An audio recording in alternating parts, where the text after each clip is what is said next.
Hello, hello. Last week I was in Florida, sunny and beautiful Florida, totally different than Phoenix. Well, except for the big beaches, several beaches. I was teaching at our annual Keller Williams family reunion. Now, family reunion is our big convention, so thousands and thousands and thousands of people there, and I was specifically teaching to Keller Williams young professionals.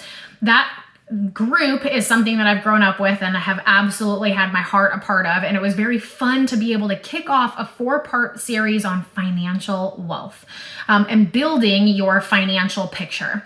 And to start it off, we got to start with acknowledging the elephant in a lot of people's financial situations, which is debt. Debt, however, can be good or bad. So we're going to talk about the two. Bad debt. Bad debt is what you think of when you think of debt. And so that could be consumer debt. Credit cards is a real great example there.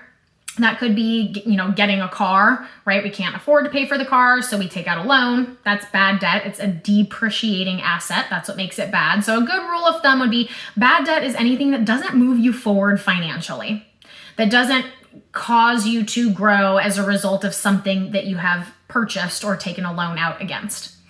On the converse, good debt would be anything that brings you a financial reward that you've invested in. And so that could look like, let's say you're some sort of surgeon and you have hundreds of thousands of dollars worth of debt. Well, I'm sure we can both agree that you wouldn't be able to be a surgeon without the school debt. So we're going to call that good debt. It moved your financial picture forward accordingly. But the most obvious example in the world of real estate would be real estate. Real estate is an appreciating asset. So while we have to take out a debt to buy the asset, it's also something that appreciates and is worth more over time. So either we're making passive income from it as a rental property, or we're going to sell it and have some appreciation at a later date. But in general, it should be positive, good debt. The question then becomes, where are we in this good debt versus bad debt intersection? So step one is to take out a piece of paper and write down every revolving debt you owe, meaning if it's a reoccurring payment on a debt, or perhaps it's not even reoccurring. Maybe your parents loaned you $10,000 to go buy a house, but you have to pay it back from them at some point in time. Then all of that goes on a piece of paper. And now we bring out a marker or a colored pencil, or if you're in my house, we have crayons everywhere. So many crayons. Take out your green crayon and underline, highlight, circle, whatever, your good debt, the stuff that's moving your financial journey forward. Then take out a broken in half and a paper wrapper missing red crayon and highlight everything in red that is taking you in the opposite direction. Consumer debt, cars, stuff like that, right? So then the question becomes, what's the spread? Is it pretty green? Is it pretty red? So all of this is an awareness. Now, this part that we're talking about, this is not fun. No one enjoys talking about debt. It's not fun. And yet, just like if you wanted to lose weight, we have to start by stepping on the scale. We got to know where we're at. So awareness is the first piece. Now, the second piece is let's do something about it. If we've spent all this time going through the agonizing process of compiling all that information, let's start with how to fix it. There's two main-ish schools of thought I'll talk about today. The first is going to be what Dave Ramsey teaches on the snowball method. Now, there's parts of Dave Ramsey teachings that I absolutely love, and there's parts that I totally disagree with. And yet, at the end of the day, the right answer to whatever question is whatever gets you out of where you're not wanting to be to wherever you want to be. So I don't care how you get there. Dave Ramsey method is called the snowball method. The goal in the snowball method is to take your debts in order of value, how much you owe on them, and put them in a descending order. Ascending order. So the littlest debt at the top, the biggest debt at the bottom. Now in the snowball method, we're making minimum payments on all of them, but any extra money we have to apply, we're taking to that top payment. That way, as soon as we get the first one paid off, whatever this minimum payment plus the extra we could apply goes to the second one. Now these two minimum payments plus the extra we could apply goes to the third one. So let's say you have, $1,000 in total that you're putting towards some of these debts. And it's 200, 200, 200, 200, 2, 4, 6, that's 800. And you have an additional $200 that you're putting to the top one.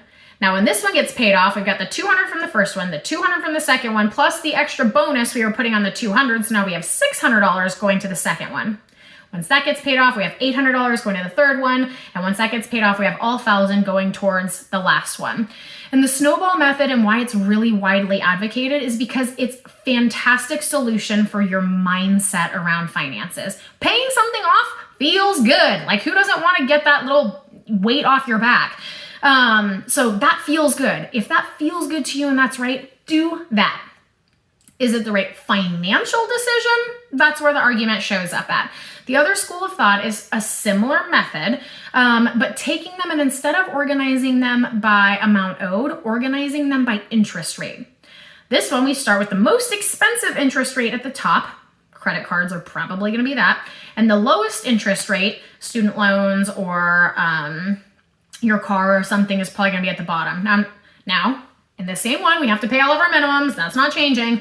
But all of the extra that we would apply, we would go top down from that. The way some people might advocate for this interest rate sorted option is because the highest interest rate is what is going to cost you the most amount of money on a regular basis. So let's say in the snowball method, your interest rate happens to be the highest at the bottom, and over here, it's the highest at the top. Well, while you're working through this one at the bottom is sucking a little bit of extra life from you because it's costing you the most interest. So while you're paying these off, this bill is getting a little bit bigger than you would like. But on this one, what if that high interest rate is also a really high balance and you're spending so much time paying this off that it just doesn't feel good? We don't really accomplish something in the short term and we get disenfranchised and then step out of it. So whichever one you're committed to is the right answer. Now, both of these things also suppose that you have a budget or some sort of extra allocation to apply to this. So let's say right now, nothing can change in your financial world. You don't have any extra money to put towards those bills. There's no raise in the future or additional income stream. I'm not talking about anything that creative. Let's make it really simple. Anywhere you spend money, pull that together. For me, I run everything through the same credit card. So you've got your credit card statement in front of you and go through and highlight or write a little letter. A W for the things that you want. Pedicures, maybe I want to go out for some drinks on a Friday, whatever the case is. An N for the things that you need. I need electricity to power this house to keep my kids and all of their crayons in. W, N, and then U. U is for unnecessary. I found through this process that I accidentally signed up for 2 different Paramount TV accounts. I had one through one email address and one through another, and I was paying for them both. That's really dumb. One is a W. I want Paramount because I like to watch my Grey's Anatomy. And the other, or is that Hulu? I don't know. I'll watch something on Paramount. The other one is going to be a U. It's unnecessary to have 2 accounts.